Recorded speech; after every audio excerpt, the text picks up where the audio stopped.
नमस्कार दोस्तों, मेरे चैनल कथा भक्ति सागर में आप लोग का स्वागत है। आज हम वट सावित्री की कथा सुनेंगे। प्राचीन काल में अश्वपति नाम के राजा राज्य करते थे। उनकी कोई संतान नहीं थी। बहुत ही पूजा पाठ करने के बाद उन्हें एक पुत्री का जन्म हुआ। उन्होंने उस पुत्री का नाम सावित्री रखा था। सावित्री जो थी सर्वगुण संपन्न थी। जब वो बड़ी हुई, ब्याह करने योग्य, तो उनके पिता ने कहा कि पुत्री, अब तुम्हारे विवाह का समय हो गया है, अपने योग्य वर खोजो। तब राजकुमारी सावित्री ने सिपाहियों के साथ अपने योग्य वर खोजने के लिए निकल पड़ी। कुछ समय के बाद जब वो घर वापस आई तो राजा राज दरबार में बैठे हुए थे और नारद मुनि भी वहीं पर पास में बैठे थे।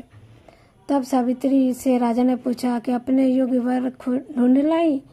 तब सावित्री ने कहा कि पिताजी तपोवन में अपने माता पिता के साथ एक युवक तप कर रहे हैं, उनका नाम सत्यवान है, वही मेरे योग्य वर है। तब नारद मुनि चिंतित हो गए, बोले कि पुत्री ऐसा मत करो, कोई और वर ढूंढ लो। तब महाराज ने पूछा कि ऐसा आप क्यों बोल रहे हैं नारद जी? तो वो अल्प आयु है, उसका आयु 12 साल तक ही है और उसके मरने में सिर्फ 1 साल बाकी है, 11 साल पूरा हो गया है। वो अपने अंधे माता पिता का सेवा करता है, क्योंकि उनका जो शत्रु थे वो लोग युद्ध में लड़ाई करके उनका राजपाट सब छीन लिए। तब से ये वन में अपने माता पिता को लेकर वहीं पर रह रहे हैं। तब राजा ने अपनी पुत्री सावित्री से कहा कि पुत्री, अपने योग्य दूसरा कोई और वर ढूंढ लो। लेकिन सावित्री के मन में तो सत्यवान बस गए थे। वो नहीं मानी, बोली कि मेरा शादी होगा तो उन्हीं के साथ, नहीं तो मैं आजीवन कुंवारी रहूंगी। तब राजा ने हारे मानकर सत्यवान के साथ शादी करके पुत्री को भी उसी वन जंगल में ही भेज दिया जहाँ उनके अंधे माता पिता रहते थे। सत्यवान प्रतिदिन लकड़ी काटने जंगल जाते और काट के लाते, जिससे उन लोग का गुजर बसर हो रहा था। धीरे धीरे मृत्यु का समय नजदीक आ गया। सावित्री तो जानती थी कि इनका मृत्यु किस दिन है।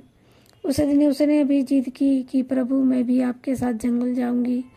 सत्यवान बोला कि तुम यहाँ जाकर क्या करोगी? या तो नहीं, मैं भी आपके साथ जाऊंगी। जिद करने के कारण सावित्री भी सत्यवान के साथ जंगल में चली गई। अभी थोड़ी देर ही हुआ था लकड़ी काटते हुए। सत्यवान ने कहा कि मुझे बहुत जोर से सिर में दर्द हो रहा है, चक्कर आ रहा है, और नीचे लेट गए।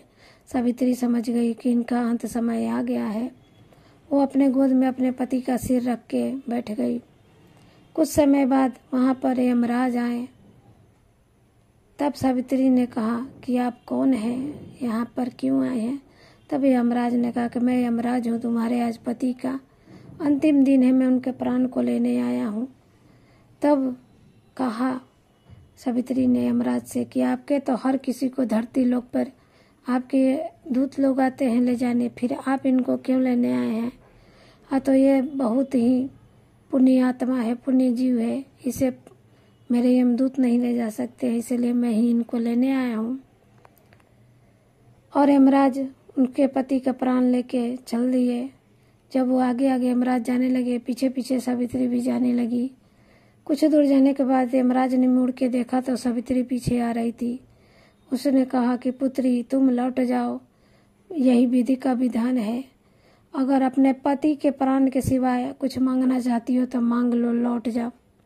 तब सावित्री ने कहा कि आप मेरे सास ससुर की आंखें लौटा दे। यमराज ने कहा कि ठीक है, ऐसा ही होगा, कह के आगे बढ़ गया। पीछे पीछे फिर सावित्री जाने लगी। कुछ दूर जाने के बाद फिर मुड़ के यमराज देखा तो बोला कि पुत्री, बार बार क्यों मेरे पीछे आ रही हो, कुछ और मांग लो। तब उसने कहा कि मेरे सास ससुर के राज्य लौटा दे। यमराज ने कहा कि ठीक है, ऐसा ही होगा।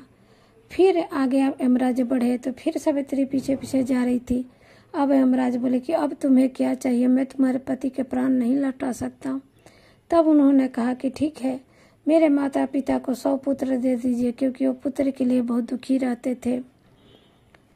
तभी यमराज ने कहा कि ठीक है, ऐसा ही होगा। फिर आगे बढ़ गए, लेकिन सावित्री पीछे नहीं लौटी। फिर यमराज आगे आगे, सावित्री पीछे पीछे। अब यमराज ने कहा कि पुत्री, अब तुम्हें क्या चाहिए? मैंने जो जो तुमने मांगा मैंने दे दिया। अच्छा चलो एक अंतिम वर मांग लो, लेकिन अपने पति का प्राण मत मांगना। तब सावित्री ने कहा कि ठीक है, मुझे सत्यवान से 100 पुत्र हो। यमराज उनसे पीछा छोड़ाना चाहते थे, बोले ठीक है ऐसा ही होगा। तब सावित्री ने कहा कि प्रभु आपके वरदान नहीं सफल हो सकता है। तो क्यों? क्योंकि आपने तो कहा है कि सत्यवान से 100 पुत्र हो, और सत्यवान को ही लेके जा रहे हैं, तो मुझे पुत्र कैसे होंगे।